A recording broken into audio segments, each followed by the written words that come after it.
Feliz sábado, mis hermanos. Me puedo imaginar algunos de los pensamientos y a esta hora es que van a empezar a predicar. Como nos dice Josué 1:7, esfuérzate y sé valiente, no teman, mis hermanos. Les prometo que ni un minuto me paso de 3 horas, así que estén tranquilos. En esta mañana lo que vamos a hacer es un simple estudio bíblico. Vamos a estudiar un versículo de la Biblia. Vamos a estar estudiando a Santiago, el capítulo 1, versículo 2 al 4. Así que, como vamos a estar estudiando la Biblia, por favor, saquen sus Biblias o teléfono o tableta, a donde sea que tengan su Biblia, donde la lean, y si necesitan algo en que apuntar, ténganlo listo porque vamos a leer bastante. Pero antes de empezar o para comenzar, vamos a prepararnos para estudiar la Biblia. Vayan conmigo a 1 de Corintios, capítulo 2, versículo 13 y 14. Voy a estar leyendo de la Nueva Traducción Viviente, a donde dice: les decimos estas cosas sin emplear palabras que provienen de la sabiduría humana. En cambio, hablamos con palabras que el Espíritu nos da, usando las palabras del Espíritu para explicar las verdades espirituales. Pero los que no son espirituales no pueden recibir esas verdades de parte del Espíritu de Dios. Todo les suena ridículo y no pueden entenderlo, porque son solos los que son espirituales pueden entender lo que el Espíritu quiere decir. Así que necesitamos al Espíritu Santo para estudiar su palabra. ¿Y de qué manera lo necesitamos? Bueno, lo necesitamos dentro de nosotros. En 1 de Corintios, capítulo 6, 19 y 20, Reina Valera contemporánea: ¿acaso ignoran que el cuerpo de ustedes es el templo del Espíritu Santo que está dentro de ustedes, y que recibieron de parte de Dios, y que ustedes no son dueños de sí mismos, porque han sido comprados? El precio de ustedes ya ha sido pagado. Por lo tanto, den gloria a Dios en su cuerpo y en su espíritu, los cuales son de Dios. Para cumplir este mandato, postremos una vez más nuestras cabezas y oremos a nuestro Señor. Señor y Padre que estás en los cielos, venimos humildemente delante de ti en esta mañana, oh Señor, buscándote a ti. Pedimos tu Santo Espíritu en cada uno de las personas que está aquí presente o conectada por medio de las redes, oh Dios. Que habites tú, oh Dios, en nuestros corazones y nuestras mentes para poder comprender tu palabra, y que seas tú, oh Dios, que nos instruyas, que tú nos enseñes, que tú nos guardes. Te lo pedimos en el nombre sagrado de Jesús. Amén.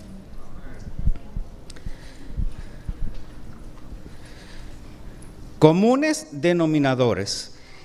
Es interesante que es más lo que nosotros como la raza humana tenemos en común que lo que no tenemos en común. Muchas veces el enemigo, para dividirnos, le encanta que nos concentremos en las diferencias, pero la realidad es que a través de todo el mundo compartimos valores, esperanzas, sueños en común globalmente. También compartimos aflicciones. las pobrezas, la enfermedad, el crimen, la corrupción, el egoísmo. Estas cosas no son cosas que solo existen aquí, sino que existen en todo el mundo. Y el denominador en común, más común que tenemos como seres humanos, son los problemas que siempre vienen acompañados por ¿qué? El dolor y el sufrimiento. Esto es algo que todos compartimos desde el momento en que nacemos, que empezamos a llorar porque estamos incómodos, tenemos hambre, estamos sucios, necesitamos que nos cambien, hasta el momento en que dejamos de respirar. No hay nadie exento de las pruebas o de las dificultades. Y es por eso que quiero estudiar Santiago, capítulo 1, versículo 2 al 4. Hermanos míos, considérense muy dichosos cuando estén pasando por diversas pruebas. Bien saben, cuando su fe es puesta a prueba, produce paciencia, pero procuren que la paciencia complete su obra para que sean perfectos y cabales, sin que les falte nada. Cuando Dios primero me rescató, con el hambre de estudiar su Biblia, de entender, llegué a este versículo porque estaba leyendo y les confieso que después de los Evangelios, mi libro preferido de la Biblia es el libro de Santiago. Pero en ese momento de mi vida, joven, con hambre, buscando entendimiento, llegué a este párrafo y me chocó. Me chocó bastante. En la Nueva Traducción Viviente voy a repetir esta parte. Amados hermanos, cuando tengan que enfrentar cualquier tipo de problema, considérenlo un tiempo para alegrarse mucho. ¿Qué dilema causó este versículo en mí en ese momento? Porque la verdad que considerarme dichoso, la parte cuando Dios está hablando de considérate dichoso, el ser dichoso, eso me agradaba, eso sí, pero acompañado con la palabra problemas, yo no quiero problemas.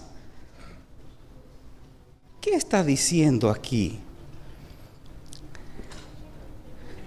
Me tomó muchos años poder lograr que Dios me diera entendimiento de este versículo, pero no vamos a brincar a la respuesta, sino que quiero que caminen conmigo, porque como leímos más temprano, usando cosas espirituales para explicar cosas espirituales, así que vamos a usar la Biblia para encontrar qué es lo que Él quiere decir en este versículo. Así que vamos a retroceder un poco y regresando a la iglesia, hubo un versículo, una parte de la Biblia, la primera parte de la Biblia que yo,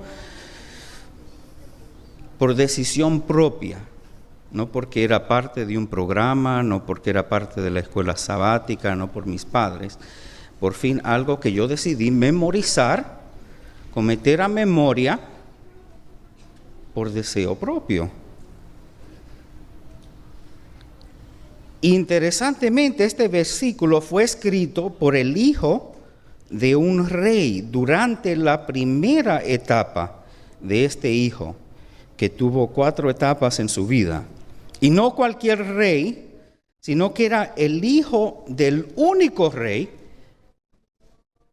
que Dios describe como un hombre después de su propio corazón. Así que obviamente estamos hablando de Salomón, obviamente hijo de David. ¿Por qué digo 4 etapas? Bueno, porque Salomón tuvo su etapa de preparación y recién coronado. Primera de Reyes, capítulo 1 al 4, reinando con Dios, que fue la altura del reino de Salomón. Primera de Reyes 5 al 10, reinando apartado de Dios. Primera de Reyes 11 del 1 al 13, y su arrepentimiento, que es cuando él escribe el libro de Eclesiastés. Pero el libro de Proverbios viene, dicen los expertos, que lo escribió durante la altura de su reino. Quiero leerles algo de Primera de Reyes, capítulo 1, versículo 28 al 30, a donde dice que el rey mandó a llamar a Betsabé, estamos hablando de David, y ella entró y se detuvo ante el rey. Entonces el rey hizo este juramento: juro por el Señor que me ha librado de toda angustia, que yo te prometí delante del Señor, Dios de Israel, que tu hijo Salomón reinará después de mí, y que él se sentará en mi trono. Hoy cumplo mi promesa. ¿Por qué les leo esto? Porque si David le había prometido a Betsabé que Salomón iba a ser rey, ¿cuál era la tradición de los reyes?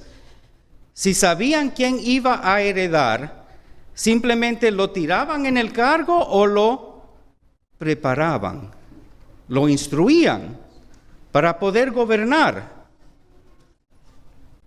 A ver si ustedes están en desacuerdo conmigo, porque leemos en Primera de Reyes, capítulo 3, versículo 5, versículo 3, 5 y 6. Salomón amaba al Señor y cumplía los estatutos ordenados por su padre David, pero también ofrecía sacrificios y quemaba incienso al Señor en los altares de los montes. Brincamos al versículo 5. Pídeme lo que quieras, hablando Dios a Salomón en un sueño, que yo te conceda. Otra manera, escrito en la Nueva Traducción Viviente: ¿qué es lo que quieres? Pídeme y yo te lo daré. Entonces Salomón dijo en el versículo 6: tu misericordia siempre acompañó a tu siervo mi padre David, porque se condujo, obviamente lo tuvo que observar, porque se condujo delante de ti con sinceridad, y fue un hombre justo, y te entregó su corazón. Les voy a hacer 2 preguntas. Bueno, 2.5. Padres,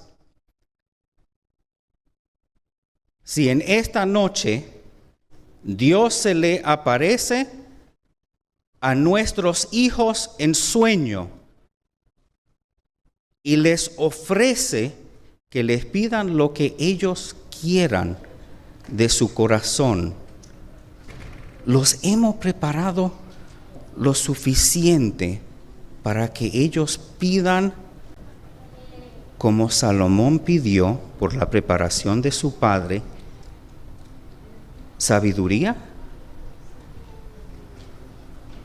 Es más, jóvenes, niños, niñas, adultos, mis hermanos, si Dios se te presenta en sueño en esta noche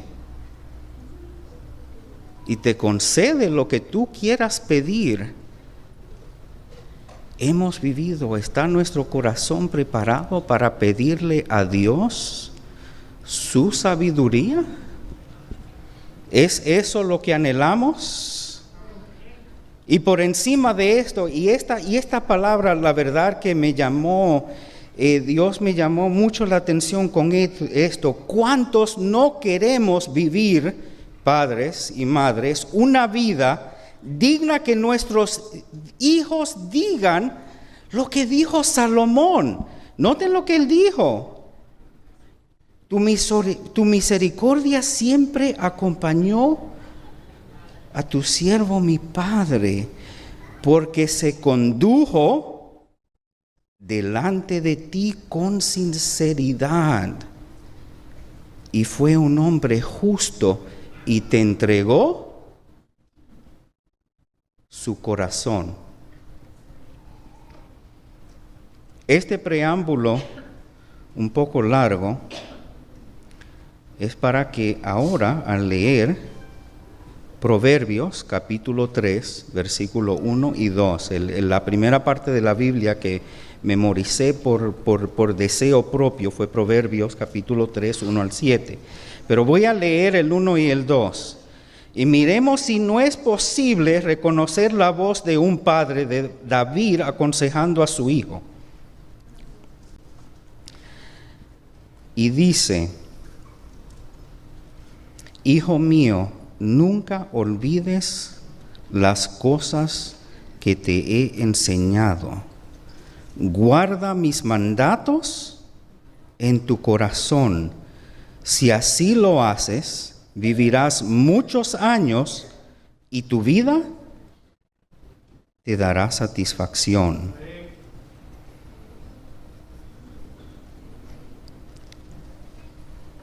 Fue tan impactante eso para Salomón que Dios lo usó para que él lo escribiera en los proverbios. ¿Para qué? Para que nosotros nos demos cuenta que eso es lo que nuestro verdadero Padre, el verdadero autor de esa sabiduría, Dios, nuestro Padre Celestial, nos llama a nosotros a hacer, ¿no? Vamos a leerlo completo. Proverbios capítulo 3 del 1 al 7. Hijo mío, nunca olvides las cosas que te he enseñado. Guarda mis mandatos en tu corazón. Si lo haces, vivirás muchos años y tu vida te dará satisfacción. Nunca permitas que la lealtad ni la bondad te abandonen. Átalas alrededor de tu cuello como un recordatorio. Escríbelas en lo profundo de tu corazón. Entonces tendrás como a consecuencia de tanto el favor de Dios como el de la gente, y lograrás una buena reputación. Pero por favor, pónganle especial atención al 5, 6 y el 7. Confía en el Señor con todo tu corazón y no confíes en ¿qué? En tu propio entendimiento. Busca su voluntad en todo. ¿En qué? Algunas cosas. En el trabajo, en nuestra participación en la iglesia. ¿En qué? En todo, un absoluto, en todo lo que hagas, y Él te mostrará cuál camino a tomar. No te dejes impresionar por tu propia sabiduría. ¿Cuántos problemas no empiezan con, es que a mí me parece, es que yo pienso? ¿Cuántas cosas que no pensamos en algún momento nos causaron problemas? En cambio, dice el versículo, teme al Señor y aléjate del mal. Las pruebas. Ahora, con el poder y el guía del Espíritu Santo, vamos a quirúrgicamente disecar nuestro versículo, mirándolo ahora a través de los ojos del inspirador y origen verdadero de estas palabras, nuestro Padre Celestial. Miremos a Santiago, capítulo 1, versículo 2 al 4. Hermanos míos, considérense muy dichosos cuando estén pasando por diversas pruebas. Bien sabe que cuando su fe es puesta a prueba, produce paciencia, pero procuren que la paciencia complete su obra para que sean perfectos y cabales, sin falta de nada. 3 puntos inmediatamente resaltan. Primero, obviamente, el primero que me resaltó fue la palabra prueba, porque prueba y dicha para mí no iban juntos. Pero interesantemente, Dios puso en mi mente cuál es la definición de prueba.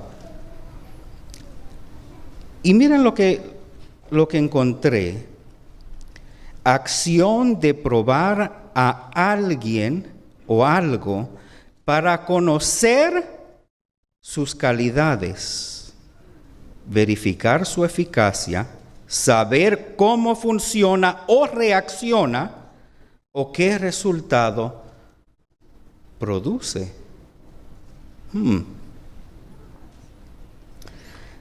Lo segundo que llamó mi atención es que no dijo prueba, dijo diversas pruebas, lo cual a mí me dice que no es solo una categoría o clase de pruebas, sino que hay distintas clases de pruebas. Así que para simplificar este discurso, solo vamos a usar 3 clasificaciones.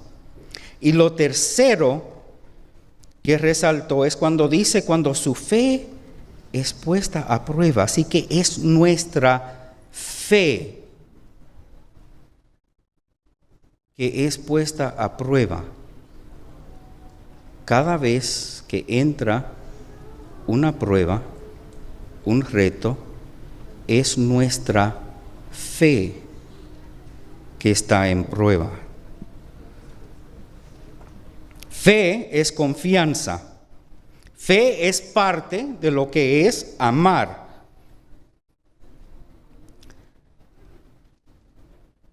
Y nuestra fe es un algo, es una idea, es una ideología.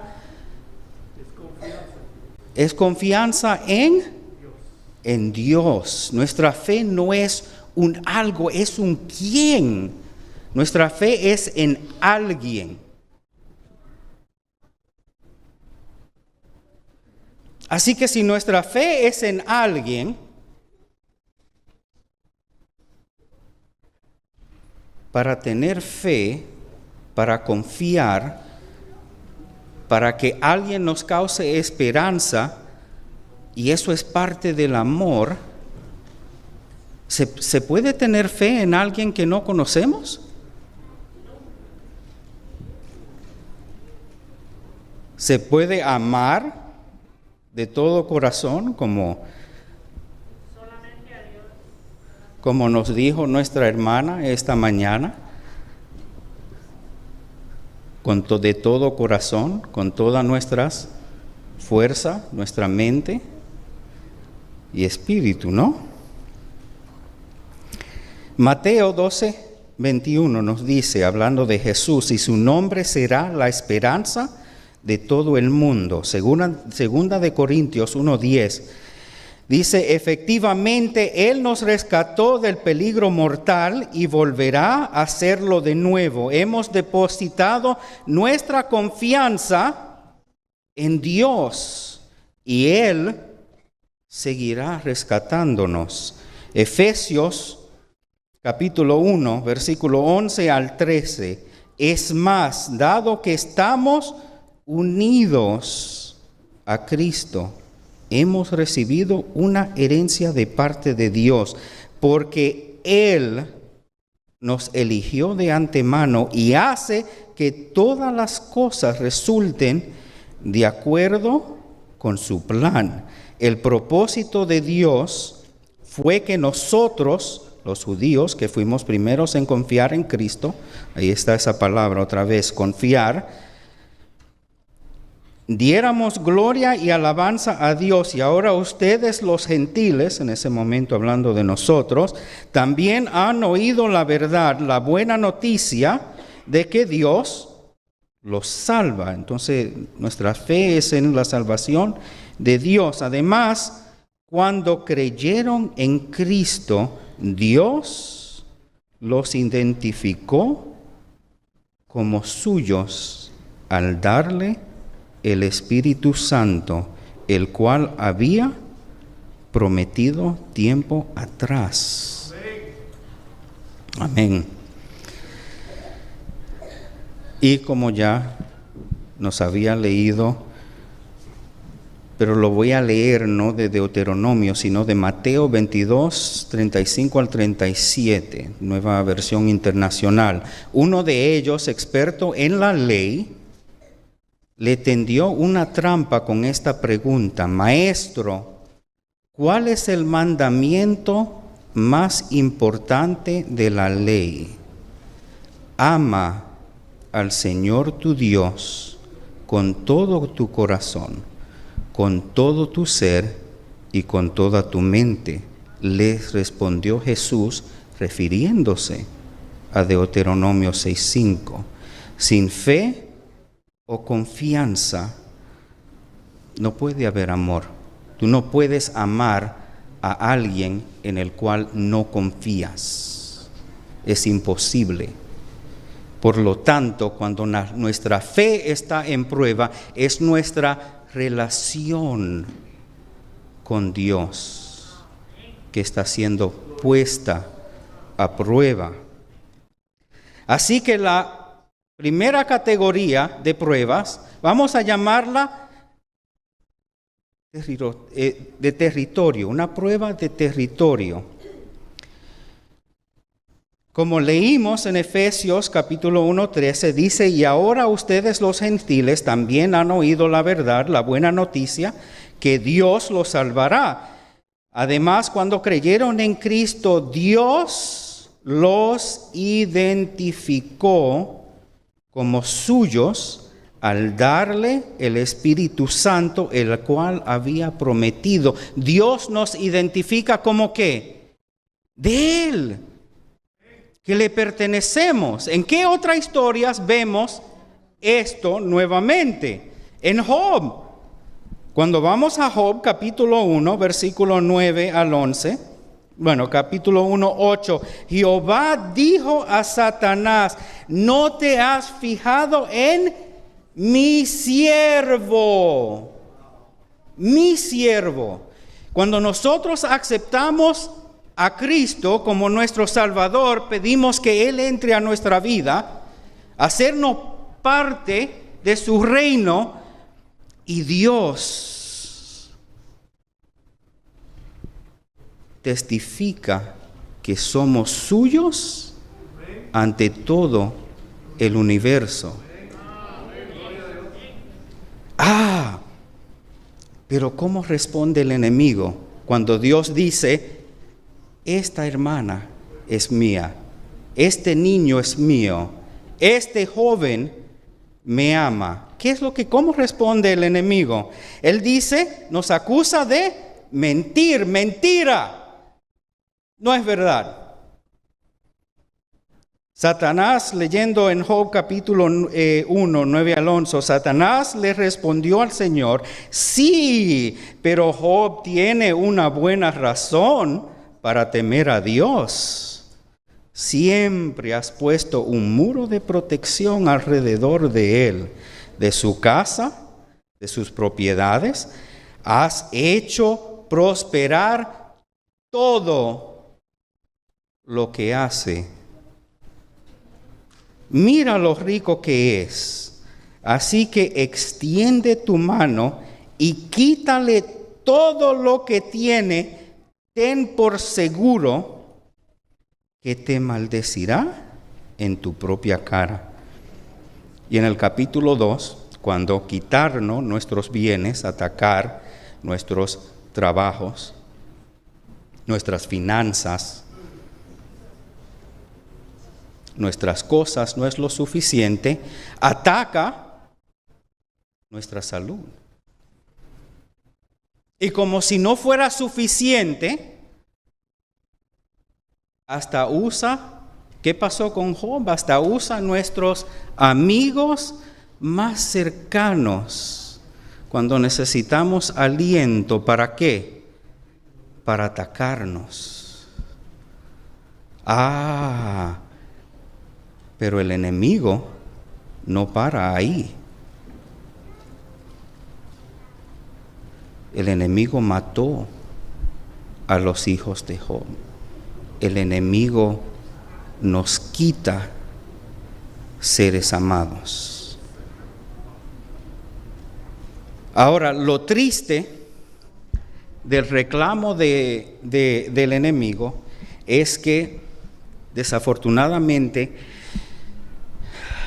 muy frecuentemente tiene razón. Porque mientras el negocio está bien, amén, gloria a Dios.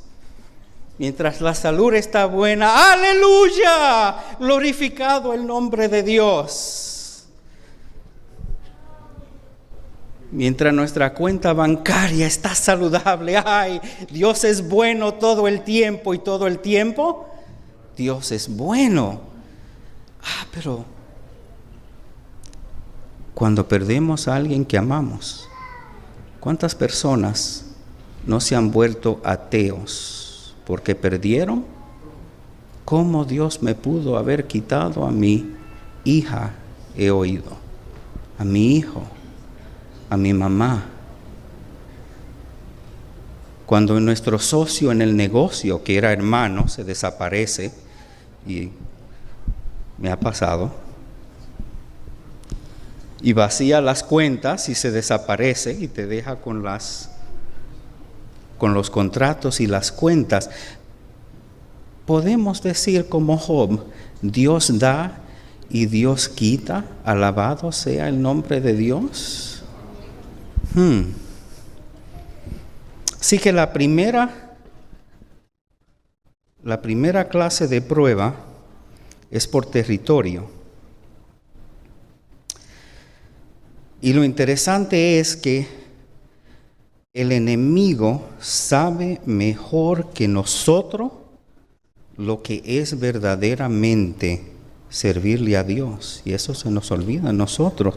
Él conoce personalmente al Alfa y al Omega. Y si creemos la Biblia, en Ezequiel 28:16, nos damos cuenta que Él no era cualquier ángel. Él era uno de los querubines que cubría el trono de Dios. ¿Sabe? ¿Entiende bien Lucifer lo que de verdad quiere decir amar a Dios? Y bien sabe que el amor verdadero se comprueba en las adversidades. Padres, matrimonios, el amor se comprueba en la luna de miel. Es cuando todo es color rosa y champán. Es ahí cuando sabemos quiénes de verdad nos aman, quiénes son nuestros amigos, con quién de verdad contamos. Es en las buenas que conocemos nuestros amigos y los que nos aman. No. Entonces, cuando nosotros decimos, yo amo a Dios y le entrego mi vida, esa declaración es puesta en prueba. La segunda clase de prueba es cuando Dios nos poda y nos refina. Vayamos a Juan capítulo 15, versículo 1 y 2. Nueva traducción viviente. Yo soy la vid verdadera y mi Padre es el labrador. Él corta de mí toda rama que no produce fruto y poda las ramas que sí dan frutos, para que den aún más.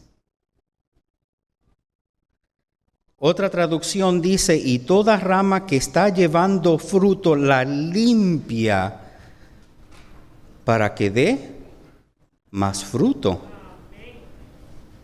Interesante.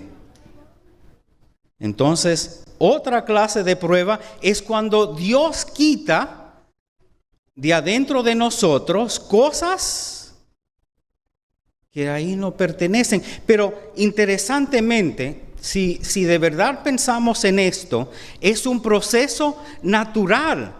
Actualmente, el ser podado o el que Dios limpie cosas de nosotros, esto aquí no pertenece, esto aquí no va. ¿Por qué? Porque Dios es luz. No empezamos leyendo que nuestro cuerpo es el templo del Espíritu Santo y que Él ahí habita. Y si Dios es luz y hay algo en mí que le pertenece a las tinieblas, ¿qué hacen las tinieblas ante la luz por naturaleza?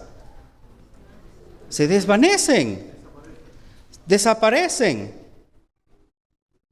Es imposible que algo que le pertenece a las tinieblas permanezca ante la perfecta luz de Dios.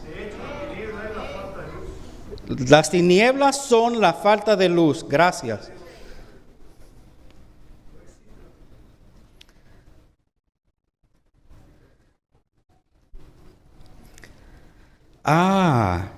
Pero interesantemente, y de este punto, Dios me llevó a otra parte de la Biblia, porque el que está llevando mucho, Él poda para que produzca más fruto. ¿Y a qué fruto es que se está refiriendo Cristo ahí? ¿A los frutos de Él? A los frutos del Espíritu. Gálatas 5, 22 y 23, pero el fruto del Espíritu es amor, gozo, paz, paciencia. La palabra que leímos en Santiago, ¿no? Que la paciencia tenga su paciencia. La paciencia es un fruto del Espíritu. Paciencia, benignidad, bondad, fe.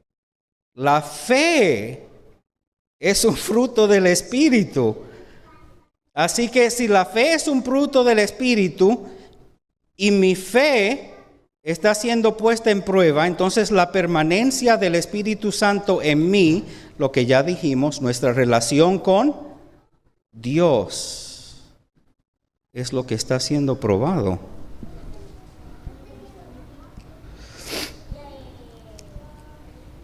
Mansedumbre y dominio propio. Miremos nuevamente el versículo. Bien saben que cuando su fe es puesta a prueba, produce paciencia. Pero procuren que la paciencia complete su obra para que sean perfectos. ¿Podemos ser perfectos sin el Espíritu Santo? Y cabales sin que les falte nada. Porque los frutos del Espíritu, sin que me falte nada, los frutos del Espíritu, a ver, ¿qué es lo que está buscando el mundo? Amor, gozo y paz. Si está el Espíritu, y esos son los frutos que hay en mí, ¿qué me falta? Nada. Y fue en este punto que empecé a entender la respuesta que Dios estaba dando a mis preguntas. Aquí fue que por fin empecé a entender que nuestra relación con Dios y nuestra dependencia en Él se profundizan tanto cuando los ataques son sin provocación propia del enemigo, como cuando Dios mismo nos limpia de impurezas. Y como ya dijimos, esa segunda parte ocurre naturalmente. Pero esas primeras dos son sin provocación propia. Hay una tercera. Y esta a veces es la más difícil de superar. ¿Por qué?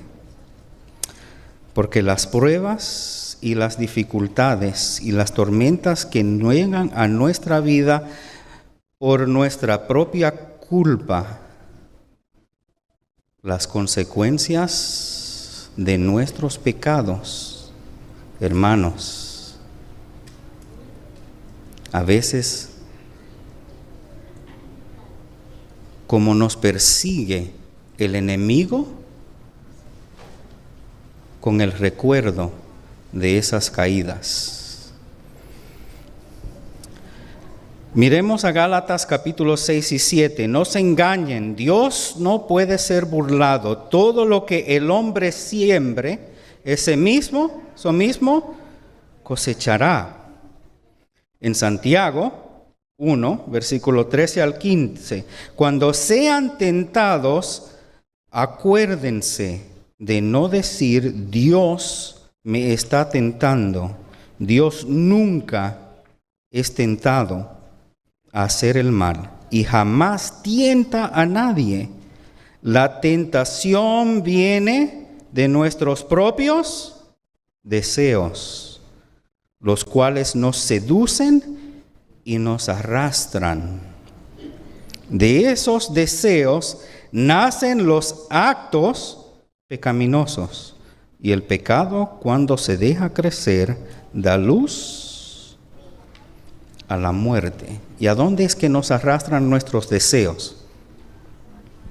Nuestros deseos pecaminosos nos arrastran hacia Dios o lejos de Él. Nos apartan de Él.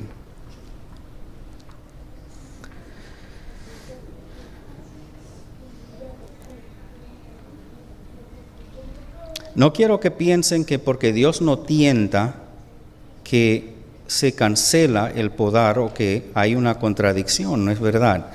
Si miramos a la Biblia, hay una vida a donde podemos encontrar las tres clases de pruebas, ¿no? El padre de Salomón, David. David, ¿quién lo envió a llevarle pan a sus hermanos? Su papá.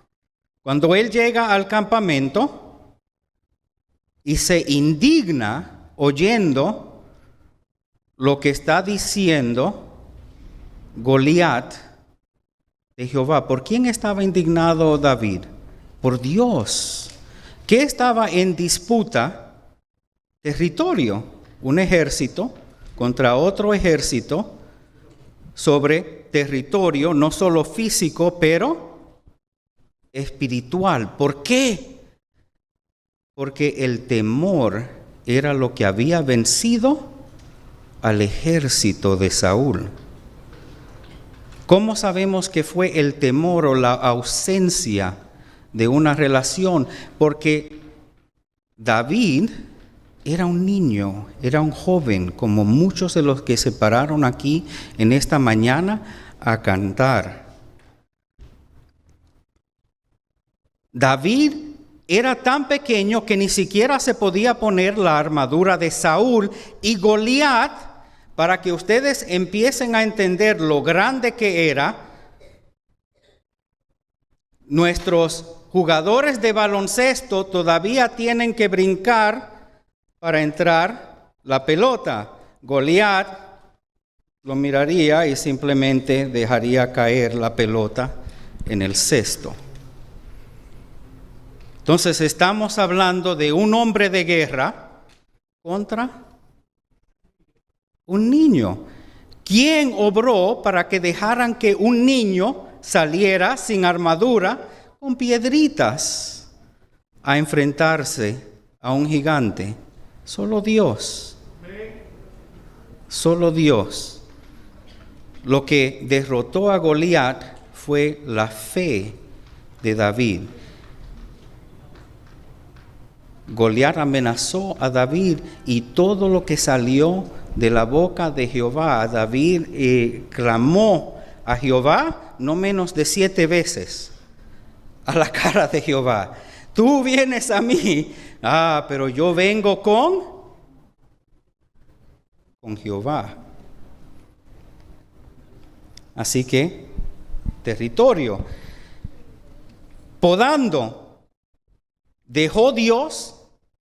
Podó Dios la vida de David?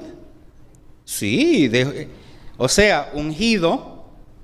ungido para ser rey, un héroe nacional que que cantaban cuando él entraba al lado del rey.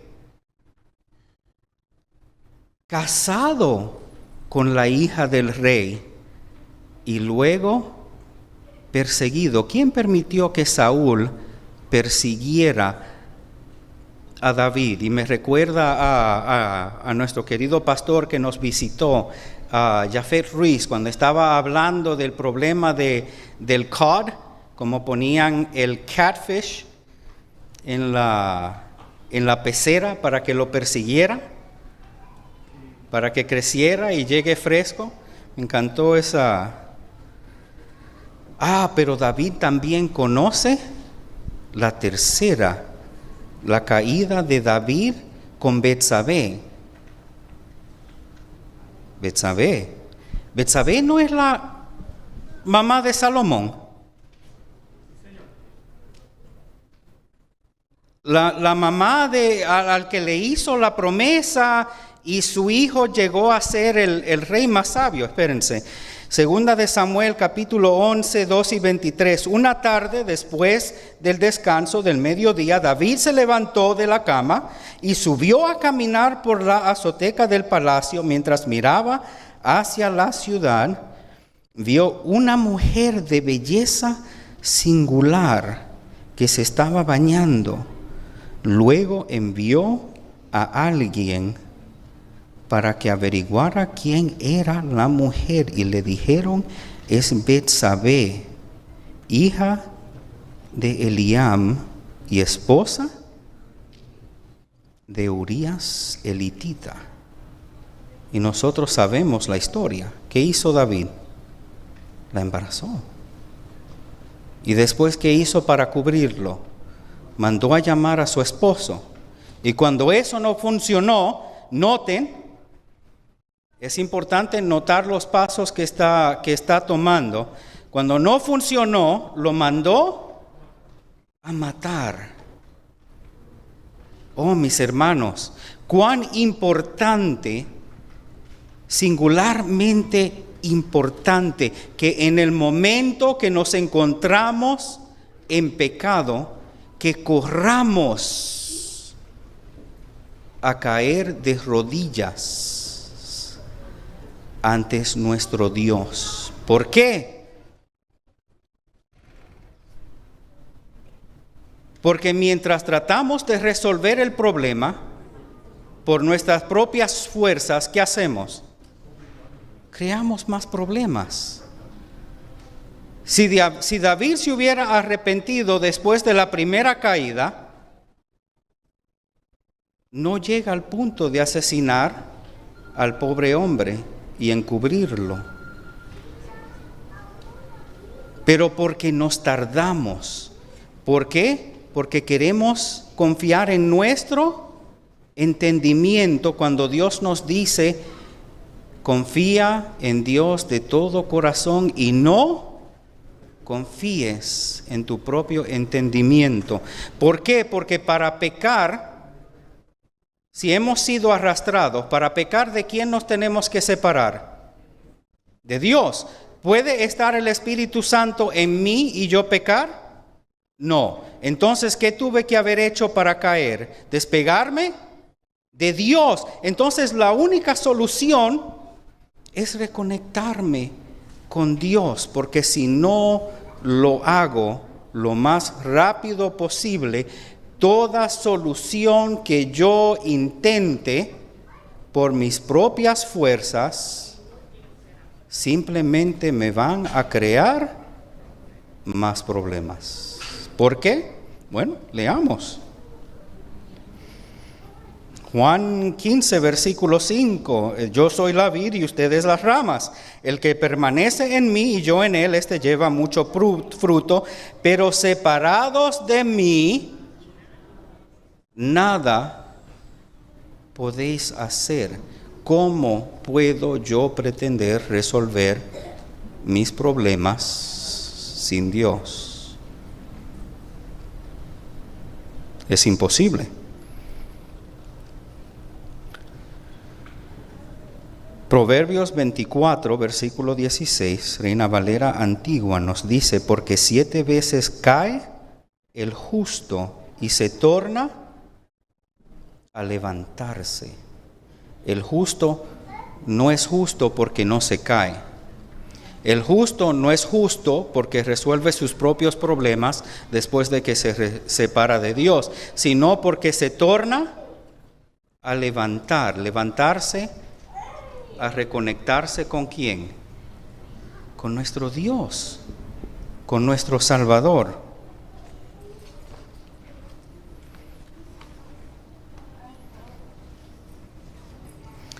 Juan, primera de Juan, capítulo 2, 1 y 2, mis queridos hijos, les escribo estas cosas para que no pequen, pero si alguno peca, tenemos un abogado que defiende nuestro caso ante el Padre.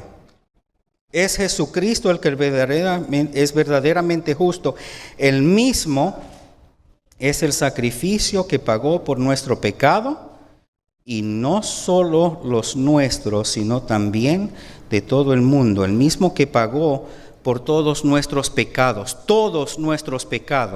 los de antes que fuéramos salvos y los que pasan durante el camino. Ahora dígame, ¿es o no es una prueba de fe si cuando yo me separo a Él, tener fe en que Él sí me va a perdonar, en que Él sí me va a levantar, el que me va a restaurar, el que me va a sacar del problema en el que yo caí? Porque Dios es amor. Dios no deja de ser Dios porque nosotros fallamos. Dios no deja de ser amor porque nosotros le fallemos. Él es amor. Él no cambia. Él nunca cambia.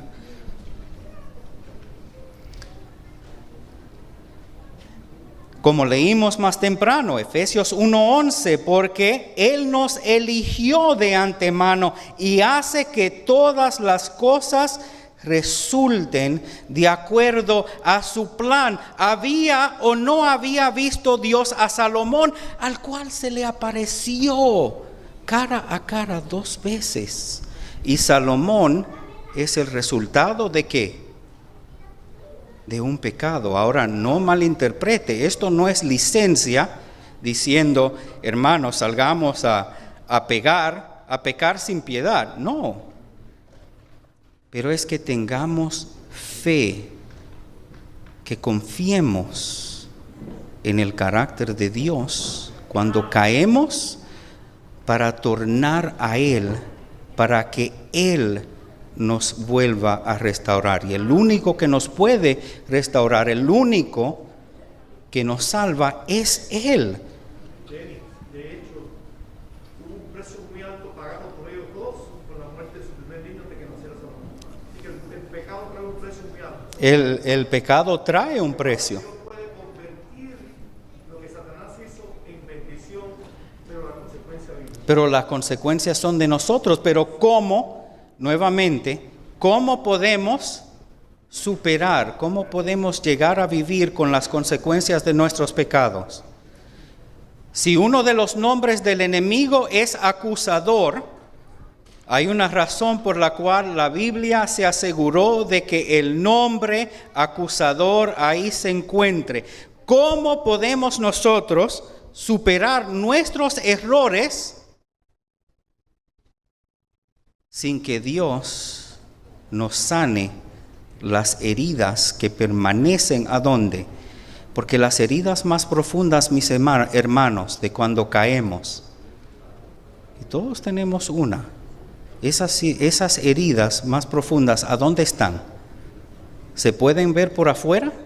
No, son en nuestros corazones. ¿Quién es el único que puede reparar ese corazón roto? Dios. Dios, solo Dios.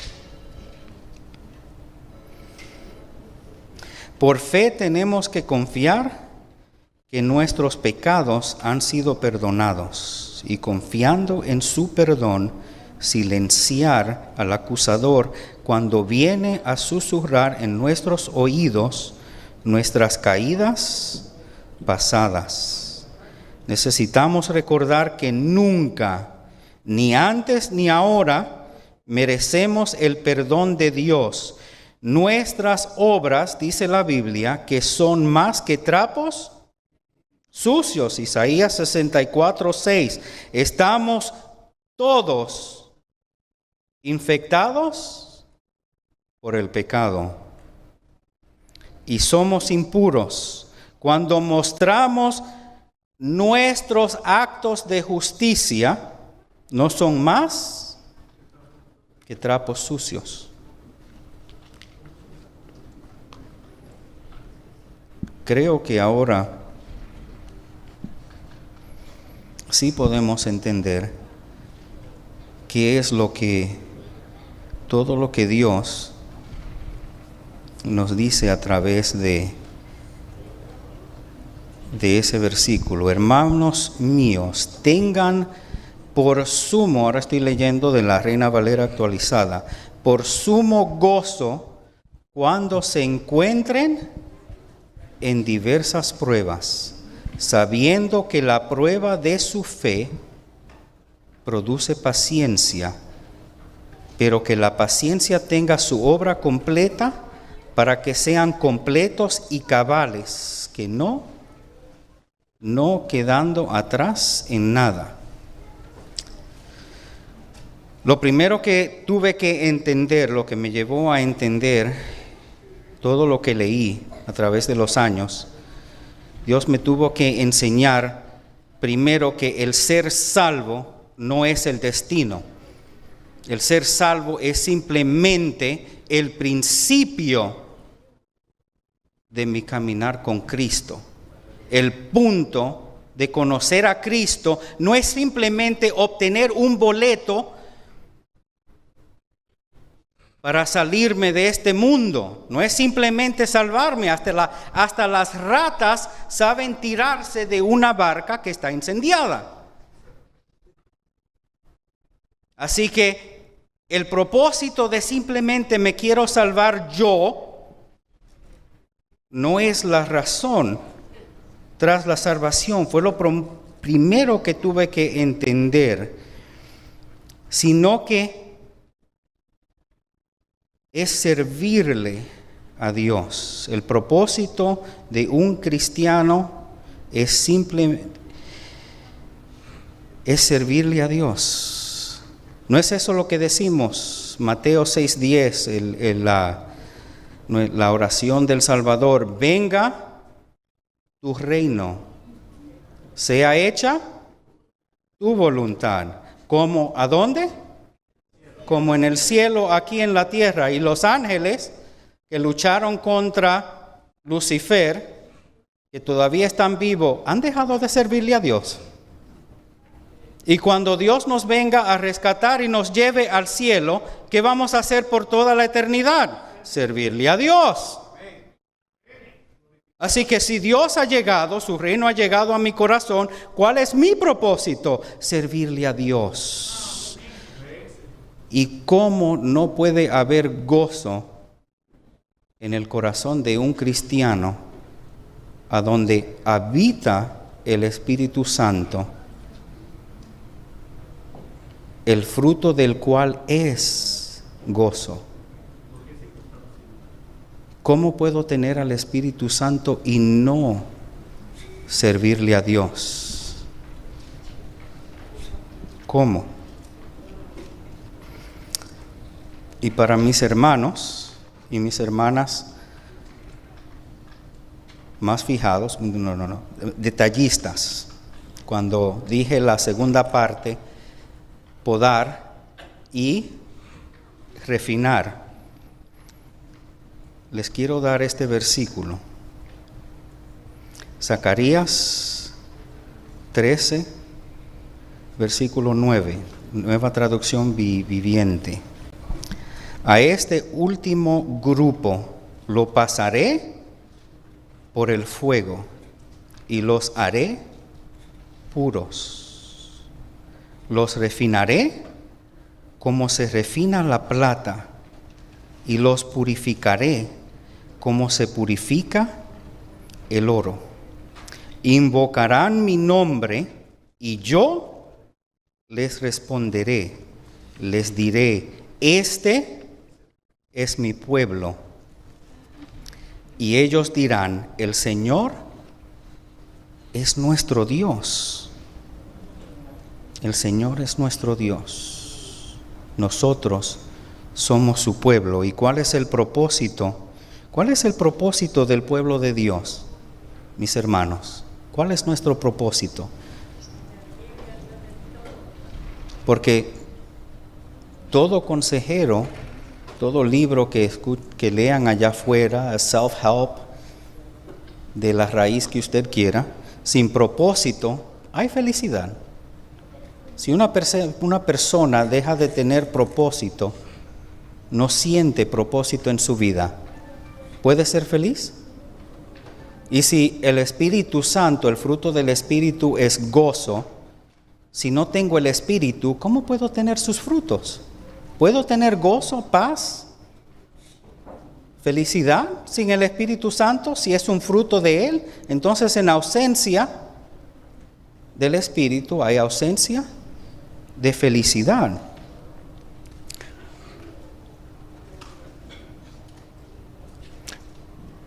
Mateo 15, 14, 16. Ustedes son la luz del mundo. Una ciudad asentada sobre un monte no puede ser escondida. Tampoco se enciende una lámpara para ponerla debajo de un cajón, sino sobre el candelero.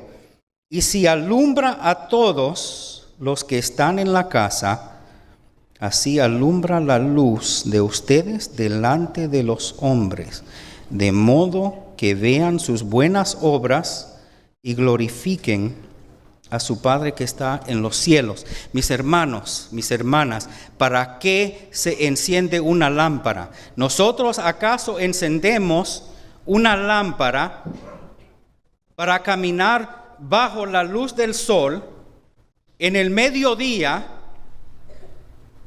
bajo un cielo sin nubes? Es para eso que encendemos las lámparas.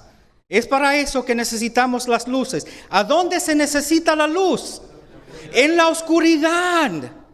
En la oscuridad, así que de por ende, si Dios nos llamó a ser luz, a habitar en nosotros, Él que es la perfecta luz, ¿a dónde Él va a enviar esa luz? ¿A donde ya hay luz? A las tinieblas. ¿Qué se encuentra en las tinieblas? ¿El territorio de quién? Del enemigo. ¿Por qué no? ¿Por qué Cristo nos pide que nos pongamos la armadura de Cristo? Piensen. Cuando Dios por fin me dio a entender este párrafo, tantas cosas cayeron en lugar. Por fin pude entender para qué necesito una armadura, una espada o un escudo, sino para luchar. Uno no se pone un escudo o una espada para dormir, para descansar, para esconderse. Necesitas un casco para estar escondido en el closet. Necesitamos botas si no vamos a marchar tras nuestro general, nuestro rey. ¿Para qué? Necesitamos una espada si no vamos a pelear. ¿A qué fue que Jesús llamó a los apóstoles? Y les prometo, este sí es el último versículo. Y dijo, Mateo 4:19, vengan en pos de mí y los haré pescadores de hombres. Pescadores de hombres. Es el mismo llamado. Cualquier persona que anda con Cristo, somos llamados a ser pescadores de hombres. ¿Y qué está pescando Dios? ¿Cuál es el negocio de nuestro Padre? ¿Para qué se sacrificó? ¿Para un templo? ¿Para que tengas un carro bonito? ¿Para una buena carrera? ¿O para tu título? ¿Dinero? ¿Por qué murió Cristo? Las almas. somos llamados, si el mismo Espíritu del Dios que se sacrificó habita en mí, soy parte de su reino y su negocio son las almas. Gracias por su paciencia. ¿Vieron? Ni un minuto pasado de las 3 horas. Ahora, y les pido disculpas porque no canto, ¿ok? Pero con mi familia, con la ayuda de mi familia, vamos a compartir para cerrar un corito con ustedes. Así que primero quiero llamar a mi esposa, a mi hijo, mi hija. El corito, si me lo pueden poner, es en inglés, se los voy a traducir. He sido redimido por la sangre del Cordero, lleno del Espíritu Santo estoy.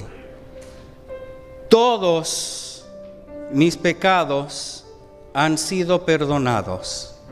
He sido redimido.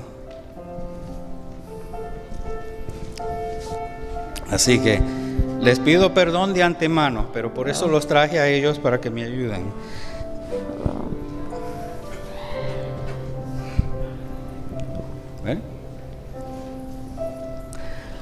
I've been redeemed by the blood of the Lamb. By the blood of the Lamb. I've been redeemed by the blood of the Lamb. I've been redeemed by the blood of the Lamb.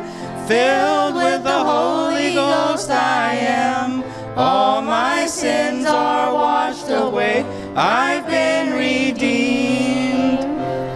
Ahora quiero invitar a mis amigos, Seila, su familia, Carlitos, ¿a dónde te me estás escondiendo? ¿Ah? ¿Solo Seila quedó? ¿Se fue Carlitos? Yami también se fue. Okay.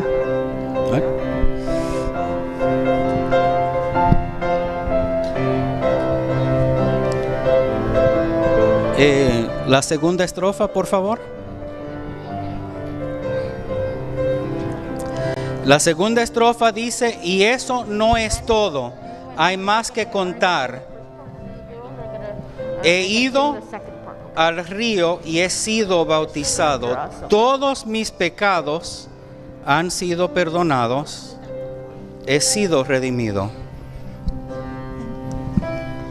And that's not all. And that's not all. There's more besides. There's more besides. And that's not all. And that's not all. There's more besides. And that's not all. There's more besides. I've been to the river and I've been baptized. All my sins are washed away. I've been redeemed. Okay, y el último dice: tú puedes hablar de mí todo lo que tú quieras. Yo hablaré de ti de rodillas. Todos mis pecados han sido perdonados. He sido redimido.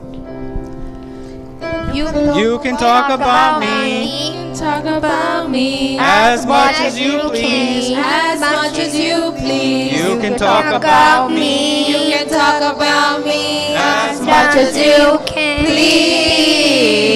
You can talk about me as much as you please. I'll talk about down on my knees. All my sins are washed away. I've been redeemed. Y ahora los invito a todos que por favor de pies nos acompañen.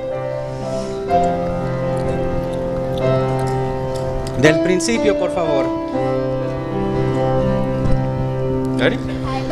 I've been redeemed. I've been redeemed by the blood of the Lamb. By the blood of the Lamb. I've been redeemed. I've been redeemed by the blood of the Lamb.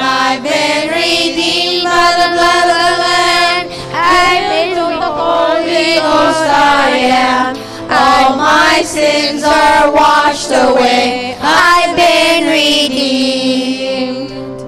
And that's That's not all. There's more besides. There's more besides. And that's not all. And that's not all. There's more besides. And that's not all. There's more besides. I've been to the river and I've been baptized. All my sins are washed away. I've been redeemed. you can Talk about me. You can talk about me As much as you please. as much as you please. You could talk about You me can talk about me as much as you please. You can Talk about me as much as you please. You can talk about you down on my knees. All my sins are washed away. I've been redeemed.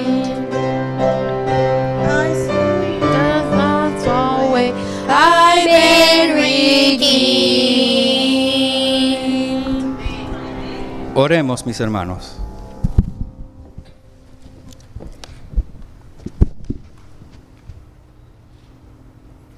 Vamos a orar en especial por Juan Carlos y Abdiel Rodríguez del Rey.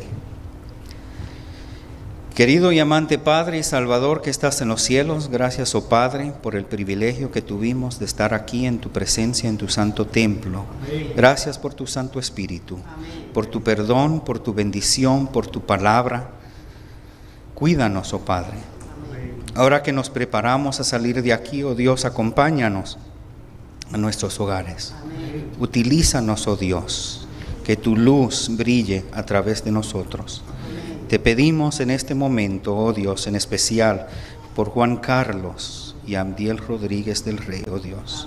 Protégelos, ayúdalos, guárdalos, ayúdalos con cualquier prueba o problema que se encuentre en sus vidas, oh Dios. Solo en ti, oh Padre, hay soluciones. Gracias, oh Dios, por tu amor y por tu perdón. Esto te lo pedimos y te lo agradecemos en el sagrado nombre de nuestro Salvador Jesús. Amén.